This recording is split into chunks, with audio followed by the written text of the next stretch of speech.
Hi friends, welcome to my channel. ఈరోజు మనం అసలు వైకుంఠ ఏకాదశి అంటే ఏంటి? ఎందుకు ఇన్ని ఏకాదశులు ఉన్నా ఈరోజు ఇంత ప్రత్యేకం? మరియు ఉత్తర ద్వార దర్శనం విశిష్టత ఏంటి?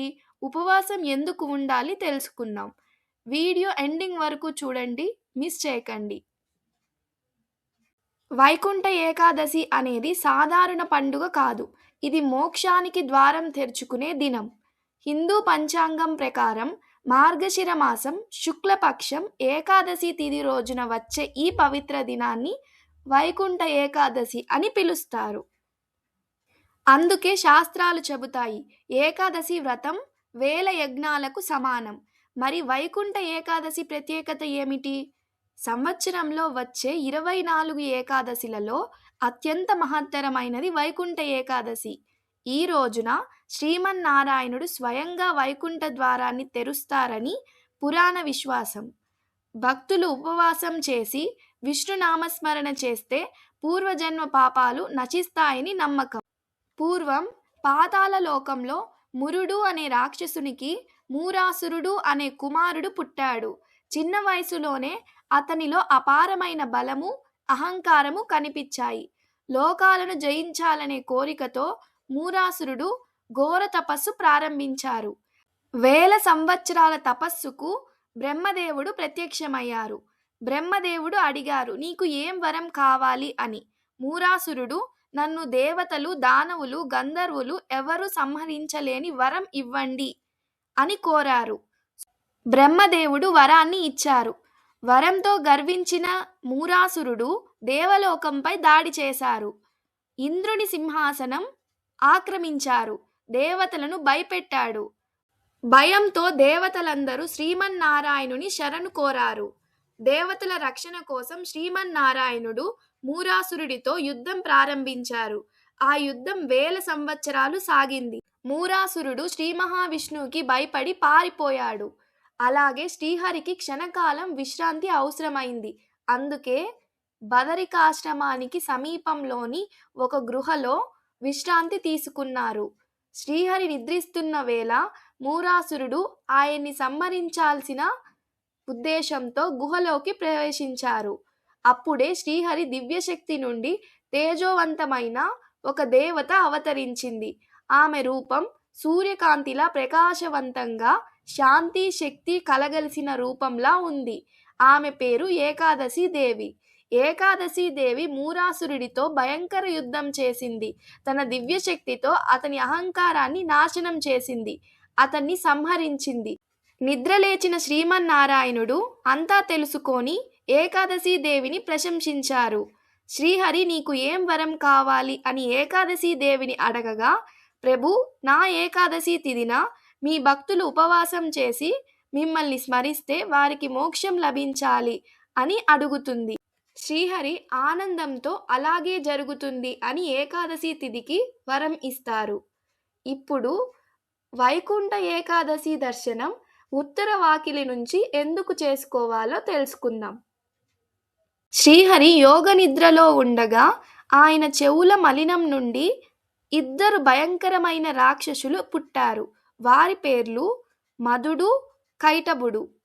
వారు అపార బలంతో తపస్సు చేసి దేవి మహామాయ నుండి వరం పొందారు. ఆ వరం ఏంటంటే, మమ్మల్ని ఎవరూ సంహరించలేరు, మేమే చావాలని కోరుకుంటే తప్ప అని అడుగుతారు. వరంని పొందిన తరువాత వరంతో గర్వించిన వారు బ్రహ్మదేవుడిపై దాడి చేసి వేదాలను అపహరించారు. బ్రహ్ముడు భయంతో శ్రీమన్నారాయణుడు ప్రార్థించారు. శ్రీహరి యోగ నిద్ర నుంచి లేచి మధు, కైటభులతో యుద్ధం చేశారు. వేల సంవత్సరాలు సాగింది. కానీ వాళ్ళ వరం కారణంగా సంహరించలేకపోయారు. అందుకే శ్రీహరి ఒక లీల ఆడారు. వారిని పొగడ్తలతో సంతృప్తిపరచి ఒక వరం కోరమన్నారు. మధు, కైటభులు గర్వంతో, మేమే వరం ఇస్తాం, ఏది కావాలో అడుగు అని అడిగారు. శ్రీహరి, మీరు నిలబడి ఉన్న చోట నీరు లేని ప్రదేశంలో నన్ను సంహరించడానికి అనుమతి ఇవ్వండి అని అడిగారు. అప్పుడు వారు అహంకారంతో అంగీకరించారు. అప్పుడు శ్రీహరి వారిని తన తొడలపై ఉంచి సుదర్శన చక్రంతో సంహరించారు. పురాణాల ప్రకారం మధు కైటబులు ఉత్తర దిక్కు వైపు సంహరించబడ్డారు. అందుకే ఉత్తర దిక్కు మోక్ష దిక్కుగా ప్రసిద్ధి చెందింది. ఆ దిశలో ఉన్న ద్వారాన్నే ఉత్తర ద్వారం, వైకుంఠ ద్వారం అని అంటారు. ఈ సంఘటన జ్ఞాపకంగా విష్ణు ఆలయాల్లో ఉత్తర ద్వారం ఉంటుంది. వైకుంఠ ఏకాదశి రోజున ఆ ద్వారాన్ని తెరిచి భక్తులకు ప్రవేశింపజేస్తారు. ప్రతి విష్ణు ఆలయంలో వైకుంఠ ఏకాదశి రోజున ఉత్తర వాకిలి దర్శనం కల్పిస్తారు. ఈ పవిత్ర రోజున ఉత్తర ద్వారం గుండా దర్శనం పొందితే మోక్షం కలుగుతుందని బలమైన విశ్వాసం. వైకుంఠ ఏకాదశి నాడు తిరుమలలోను, శ్రీరంగంలోను స్వామివారిని అత్యంత వైభవంగా అలంకరించి ఉత్తర ద్వార దర్శనం కల్పిస్తారు. తిరుమలలో ప్రత్యేకంగా 10 రోజుల పాటు భక్తులందరికీ వైకుంఠ ద్వార దర్శన భాగ్యం కల్పిస్తారు. వైకుంఠ ఏకాదశి పూజా విధానం. ఈరోజు బ్రహ్మ ముహూర్తం అనగా 4 గంటలకే లేచి తలస్నానం చేయాలి. ఇంటిని, పూజా మందిరాన్ని శుభ్రపరిచి గడపకు ముగ్గులు, తోరణాలతో అలంకరించి తెలుపు రంగు దుస్తులు ధరించడం శుభం. పూజా మందిరంలో శ్రీమన్నారాయణుని పటం లేదా విగ్రహం ముందు కలశాన్ని ప్రతిష్ఠించి తులసీ దళాలతో, తామర పువ్వులతో పూజ చేయాలి. విష్ణుమూర్తికి జాజిపూల మాలను సమర్పిస్తే సర్వ పాపాలు తొలగిపోతాయని విశ్వాసం. పాయసం, తీపి పదార్థాలు, పండ్లను నైవేద్యంగా సమర్పించి ఓం నమో నారాయణ మంత్రాన్ని కనీసం 108 సార్లు జపించాలి. సాధ్యమైతే విష్ణు సహస్రనామం లేదా గీతా పారాయణ చేయాలి. ఈ రోజున ఎందుకు బియ్యం తినకూడదు?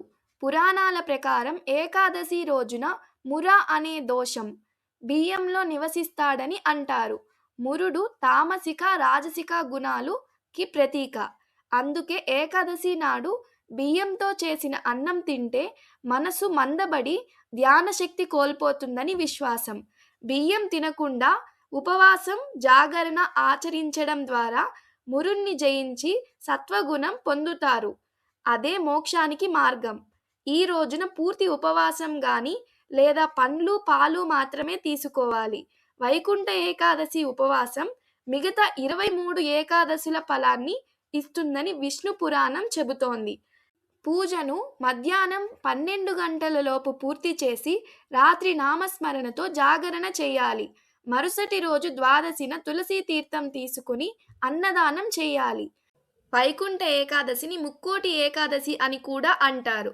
3 కోట్ల ఏకాదశుల ఫలితం ఒక్క వైకుంఠ ఏకాదశి రోజున పూజ చేస్తే లభిస్తుందని నమ్మకం.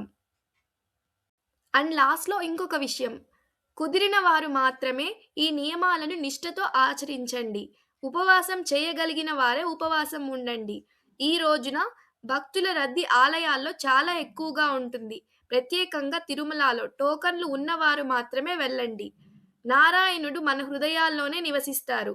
మనం ఎక్కడ పూజించినా మన భక్తి నిజంగా స్వచ్ఛంగా ఉంటే మన ఇల్లే వైకుంఠం అవుతుంది. కుదరకపోతే ఇంట్లోనే ఉండి శ్రీమన్నారాయణుని భక్తితో పూజించండి. ఓం నమో నారాయణ. ఈ వీడియో మీకు నచ్చితే లైక్ చేయండి, కమెంట్ చేయండి, ఛానల్ను సబ్స్క్రైబ్ చేయండి.